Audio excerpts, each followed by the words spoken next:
Hello and welcome to the Chelsea Fans Channel. We're going to be previewing the Chelsea-Manchester City FA Youth Cup final, second leg, which is taking place at Stamford Bridge tonight.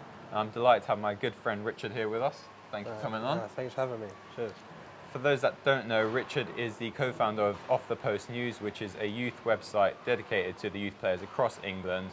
And it has some great news features and interviews with the players, in particular the Chelsea Academy. I've put a link in the description below, so make sure you check it out. So we'll be going through Chelsea's record in the FA Youth Cup, which is very impressive. The talking points around Dom Solanki's decision to so far not renew his contract.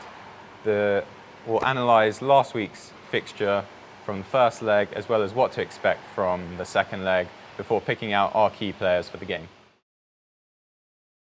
So our first talking point is Chelsea's record in the FA Youth Cup. In the past 9 years, they've been to a staggering 7 finals, winning 4 of those, and are in a great position to win their 5th tonight against Manchester City. And Richard, my first question would be, why do you think the Chelsea Academy has been so successful recently? Well, I mean, it's a good question because there's lots of good players around the country. There's no doubt about it. There are a lot of good clubs. They produce a lot of good players. But I think with Chelsea, what the advantage they have is, as well as having the technical ability, we've seen over the years that they've been much more physical as compared to the guys in their age group. I mean, if you look at the team last year, the likes of Brown, Dom Solanki and Tammy Abraham up front. I mean, to have 3 strikers, not just of that ability, but of that kind of size and physicality as well. I mean, it does put them, I think that one step above all the rest as well. I think that's a good point. I think a lot of the time, the youth in this country are criticised for just having the size and strength, but Chelsea seem to be able to have that mix of both the technical ability and that physicality in their players. Yeah, 100%. I mean, if you look at the team this year, I mean, because last year you had so many good talents in that side, and a lot of people thinking, will they be able to do that again? I mean, even I spoke with ADV Vestra in pre-season, and he said to me that he didn't think that the side this year would reach the same heights that they did last year. But they've won the UEFA Youth League, which they did last year, and they're on the verge of winning another FA Youth Cup. So I mean, it's testament to the coaching and as well, and to the determination of the players to really push themselves and assert themselves on that stage. That's an interesting point you bring up about the coaching, because obviously they've now won 2 UEFA Youth League trophies. They're doing it on a European scale, not just domestically. How do you think their sort of coaching setup, why does it differ to other clubs? What do they do that's better?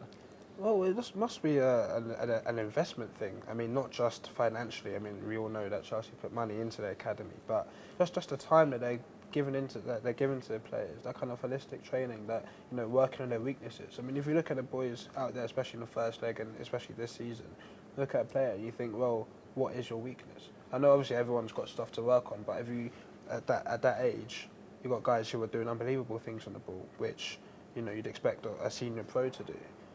So I mean, a lot of it is just down to maybe the time they're putting in, the hours they're putting in away from the training ground as well, and then all these things add up as well. A lot of the guys there, they're dedicated because Chelsea are a big club, and it's well known that that whole pathway to the first team maybe hasn't been there beforehand. So maybe they're working extra hard to try and be the next John Terry and the one who's going to have that run in the first team. I mean, that's something we'd all love. I think we've made our position clear on the channel. We'd love another John Terry. Ruben Loftus-Cheek looks the sort of player to sort of fill in his shoes in terms of understanding the club. But again, on a point you've just brought up, why do you think that the academy's been so successful, but they haven't been able to get these first team minutes? It's a weird one because during the time of Ancelotti, when Chelsea was running the Youth Cup, kind of started building momentum, he did really make a concerted effort to bring through the young players. I mean, we saw people like Gael Kakuta, Josh McEachran coming through, and they're 2 prodigious talents, and obviously Mourinho came in and things changed. And I guess one thing that Conte has to do now is, as well as obviously bringing success to the first team, part of his remit has to be to bring through those players. And I think even if Chelsea are successful on the pitch and on the first team, I don't think it can really be classed as success if there aren't young players being brought through either. No, I think that's definitely a very valid point, and I think something that we all agree with. We've seen sort of the success Tottenham have had this season, bringing in through youth and not necessarily players that they've brought through their system, but still players like Dele Alli and Eric Dyer, who they've invested money in and showed faith in, which has just been something we haven't seen at Chelsea. Now, one player who does have the potential to break into the first team, who's been in the news recently, is Dom Solanki, someone that has been in the news for rejecting a contract that's been offered by Chelsea on the basis that he doesn't feel the club can guarantee him first team minutes. Do you think this could be something that the rest of the youth players look at? They've seen the example set by Tottenham and they know that they're sort of better than the Tottenham youth system, but they're not getting that same first team minutes. Do you think this could signal an exodus between the Chelsea youth players to sort of look elsewhere because they know getting first team minutes is going to be so difficult at the club? Yeah, of course. I mean, you even saw this week with the likes of Domingos Quina, who's gone to West Ham now. You know, I guess it comes to a point where you can only dominate at youth level for so long. And, you know, I can understand where Solanki, if that story is true, I can understand where Solanki is coming from, because if he scored 40-odd goals a season before and has been prolific for a number of years now, at any other club he'd have been given his first opportunity. I'm sure when they go away on their England camps and stuff, and he's playing alongside guys who he's played against at youth level, he's outscored them. He's shown that he's better than them in terms of not just finishing, but his all-round play and demeanour on and off the pitch. Why is he not getting an opportunity? And like I said, I'm sure that all of the guys at that age group, a lot of them get on really well. A lot of them know each other. I'm sure they will talk and say, okay, look, what am I not doing? And I guess it comes to a point where these guys are 18, 19, 20. They need to play first team football. They need to play men's football. And if it's not going to happen at Chelsea, and fair enough, they're going to go on loan. But how many players on loan this year? It's about 30 odd. And again, they're all going to have to come back at some point. And then what's going to happen? Are they going to go on loan again? Are they going to get sold? So I can understand the frustrations that they're going through. I mean, it is definitely frustrating from a fan's perspective, because we see all these talented individuals. We see them in the Youth Cup final. We see them in Europe playing in the equivalent of the Champions League. And they are far better than what every other team seems to be producing. And you take a look at someone like Marcus Rashford, who's just been given a chance at Man United and wasn't necessarily a better player than Dom Solanki is. But he's doing wonders in the Premier League for United just by being given a chance. And I think it's what frustrates the Chelsea fans most. And it's something that, especially in Dom Solanki's case, who's someone so promising, that we hope he stays at the club. And it's something that we'd love to see him rise through the ranks. Guys, I'd love to get your opinion on this, because I know a lot of people are split on Dom Solanki, because he's obviously been asking for a huge wage demand, something similar to what Harry Kane has been getting, and obviously hasn't proven himself to that level. But do you think we should be doing our best to keep a player like Dom Solanki, or should we not be at his mercy when he puts these demands through? Now we're just going to focus on the first leg and what we should expect from this second leg. How do you think Chelsea will feel after that first leg? Because obviously they were leading, but 1-1 still a good result to take home, where it's almost a fortress for the youth team. To be honest, I think it's a really good result. I mean, after the game, manager Joe Edwards didn't look too happy on the touchline or even throughout the game. But I think, bearing in mind that so much of that squad were, they were playing under 19s football over the weekend, winning the UEFA Youth League. They had a game on Friday, game on Monday in Switzerland. They've come back, and I think to put in a performance like that and to get a draw, I think it's a good result. I'm surprised at the way City set up. I thought they would have tried to attack Chelsea. I thought they would have tried to be more on the front foot, knowing that Chelsea may have been fatigued with so many players involved in Europe only a few days before. But again, on the flip side, you can say, well, it's testament to the fitness of the Chelsea boys and their kind of determination to stay in the game. And like I said, they went 1-0 up, and going 1-0 up away from home, they're probably disappointed that they didn't, go on and seal the win. Yeah, and I think that's really interesting, because I didn't sort of consider that sort of journey time from Switzerland, where they were on Monday, to playing this FA Youth Cup final in the first leg. We obviously see the first team making big deal. You see managers complaining that they've had to fly over and then play an away fixture. So it is sort of testament to them that they've managed to go to Switzerland, travel to Man City, not lose either game, and be on the verge of doing this domestic and European double. One player that was missing from the first leg that could have made the difference was sort of Tammy Abraham. But Ike Agbo has scored 22 goals. How do you think he filled his shoes, basically? I think Ike did a good job. Look, we all know the qualities that Tammy Abraham's got. We all know, not just his finishing and his aerial ability, but his ability to bring other players into the game as well. But Ike Ugbo scored, like I said, 22 goals this season. He's on a good run of form, and so he did well. I mean, Man City have got two really good centre backs at that level, especially the likes of Adarabioyo, who played against your first team in the FA Cup. So I mean, to come up against the quality and to conduct himself the way he did, I think he did really well. And if Tammy Abraham doesn't recover for tonight's game, I think the Chelsea would have faith in Ike Ugbo to lead them to victory. That's great to hear. One thing you touched upon was Man City's sort of reluctance to attack in the first leg. Do you expect them to adopt the same approach, or do you expect them to sort of go all out at Chelsea, even though it is at Stamford Bridge? Look, I think they'll be really disappointed that they didn't win the first leg, considering the points that I touched on earlier with maybe Chelsea's fatigue and stuff like that. So I do think that they will start the game fast. So I think one thing that we have seen from Chelsea at that level, especially playing at Stamford Bridge at home, is that they do start really fast. Within the first 5-10 minutes, they're pressing really high. The wingers are up on their full backs, strikers working the two centre backs, and Mason Mount in the middle. It's not giving their holding midfielders any time to get on the ball. So I do feel if City do the same thing, gaps will start to appear early on, and they could create chances. I mean, we saw their winger Brahim Diaz. He had a good game in the first leg, and he's probably their biggest threat. And he'll be looking to expose any holes that Chelsea leave at the back. Okay, interesting.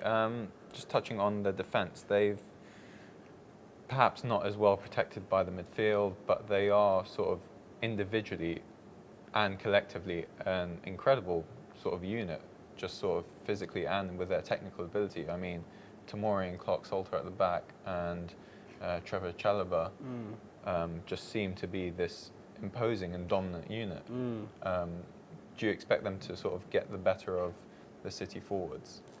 Yeah, I mean, they'll be disappointed to have conceded. I mean, to be fair, Aaron Amain's goal, it was a great finish. It was, if you haven't seen it, do check it out. It was a spectacular goal. It was a good finish by the lad, but any defender would be disappointed to concede. But look, I think in Tamori, you've got a defender there who can go all the way. I mean, he's really upped this game in the past 18 months or so, and alongside Drake Clark-Salter, who's again another quality defender who, we're talking about first opportunities. You saw him make his debut at Aston Villa. And even the fullbacks as well. You mentioned Trevor Chalobah. Again, look at the size and stature of him. Quality on the ball, off the ball defending. And we all know what Jay Silva's like going forward as well. I mean, he's always a threat. So, I think it'll be a tough one because, the likes of Lucas Namicha at Man City, he's a good player up front. Like I said, you see the likes of Aaron Amain and Brahim Diaz. So it won't be easy for them, but you'd back them to at least, you want them to keep a clean sheet at home. Yeah, no, definitely. Just hoping that Tamori scores a winner like he did in the UEFA Youth League final. Our final section in the preview will be a look at some of the key players in this fixture. And the first two I want to mention are two we just recently touched upon in Tamori and Clark-Salter. But what I wanted to look at was sort of Clark-Salter as the person that John Terry has said he sees as his successor. And in Tamori, there's this incredibly talented defender as well. And I just want to get your opinion on whether you see the potential of them rising through from the under-18s to the under-19s, 21s, and potentially having this partnership reach the senior level. Obviously, it's very difficult, and we don't have many players come through the ranks. But they are two very talented players. Well, of course, I think the potential is there for all to see. And I think what a good thing with pairings and kind of relationships on the pitch are important, but they get on really well off the pitch as well, which is great to see. And the fact that they've kind of grown up together from under however long they've been in the club, under 9s, under 10s, I think it is, all the way up, they're going to know each other's game inside out. And you see that when you see them playing under 18s, under 19s, they really do complement each other. You know, the normal basic of defending, one goes, one comes back. But one thing that I like as well is that they're both really good in the ball. Really, really good in the ball. And, you know, teams like to play out from the back now. And I think in both of them, you can trust them on the ball to get in the ball, find a holding midfielder, or, you know, even to hit the front man's feet or to find a winger.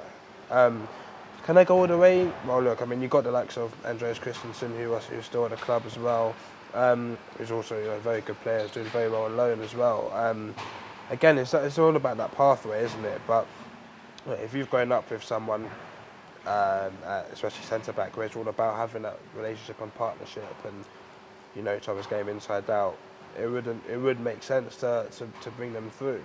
You know, that's a very good point. I mean, sort of we've had different centre-back partnerships in recent years where it's taken a while for them to bed in together. You think of Louise and John Terry, even John Terry with Gary Cahill. It took a few months before they both really fully understood each other. And it must make a difference for two players that have grown up as kids from such a young age. They know each other inside out. And as you say, both comfortable on the ball. So it's just two players that have got a great future ahead of them. Moving on to another sort of player that I want to talk about is the goal scorer from the first leg, Mason Mount, who has a fantastic name and sounds like he should be a lead detective in some sort of US crime drama. But he was very impressive in the first leg. Do you think he's sort of the person that can have the same impact?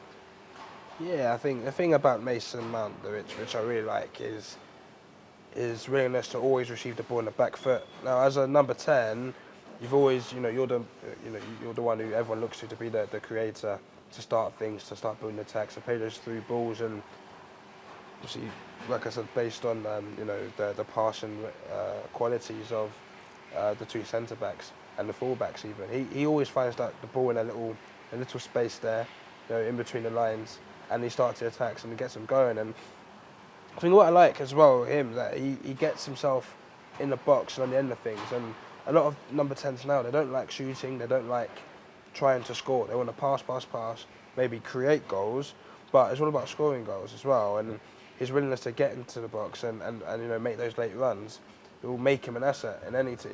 And I think he can go on away. I mean, he really burst into scene as playing for England under 17s last year. I don't know if you saw the goal he scored against Germany, where he's kind of done a Cruyff turn, lost his defender, ripped it in the top corner, and it's like, okay, this guy's is a player.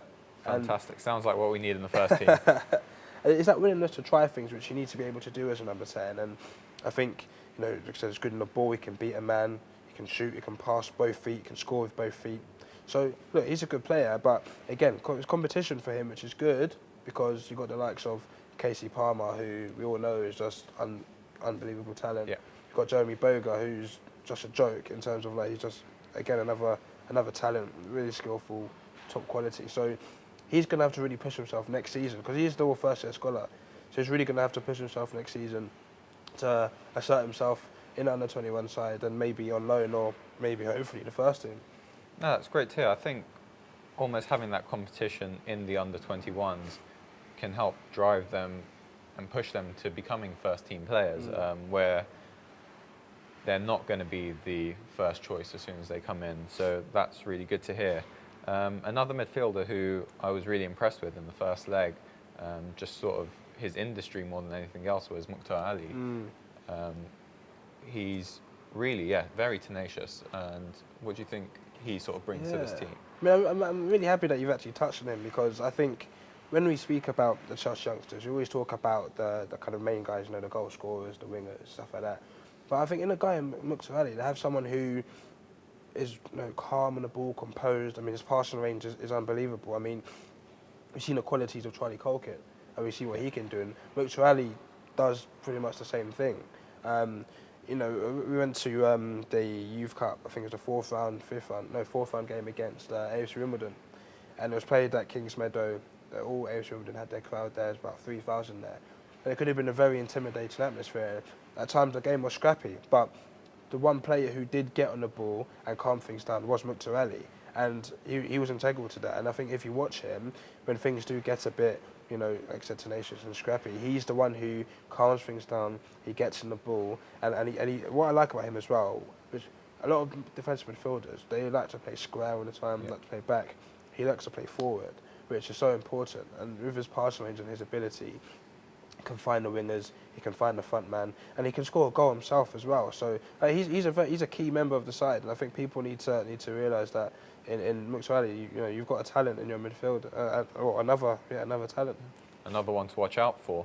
And finally, the last player I wanted to look at sort of in this fixture is someone that was missing in Tammy Abraham, who last year was partnered with Dom Solanki, and the two of them sort of terrorised the youth leagues. I think they scored something around like 80 or 90 goals between the pair of them. And he sort of, this season, adopted a different role. He doesn't have Dom Solanki there, but he's stepped up and filled both players' shoes. And if he is fit for tonight, what do you think he sort of can bring to this team? Well, I think Tammy Abraham makes a difference, really. I think it goes without saying, his goal scoring record last season, and and he played most of it as a wide man for the under-21s, goes to show that he has the quality there. And pre-season, his manager Eddie Vivas did say, look, he's going to be the main 21 striker if Dom Solanki going on loan. How's he going to cope with that? Is he going to step up? Is he going to have the same impact? Well, of course he has. I mean, 24 goals this season. Yeah. Goes to show this is a guy who's banging form. And fair enough, all strikers have their purple patches, but the fact that you scored over 40 goals season before, 20 goals again this year, again, this is a talent, and I think he will be the difference if he's fit tonight. I mean, that's what we want to hear. That's all for the preview today. Do let us know your thoughts on the youth team. Who do you think is the star man, and what do you think the score will be tonight? Get your thoughts in, and come on, you Blues. Hello everyone and welcome to the Chelsea Fans Channel. Now, as you all know, we have a massive game coming up against Tottenham next week, and it is imperative that we win that game. The reason it is so important that we win this game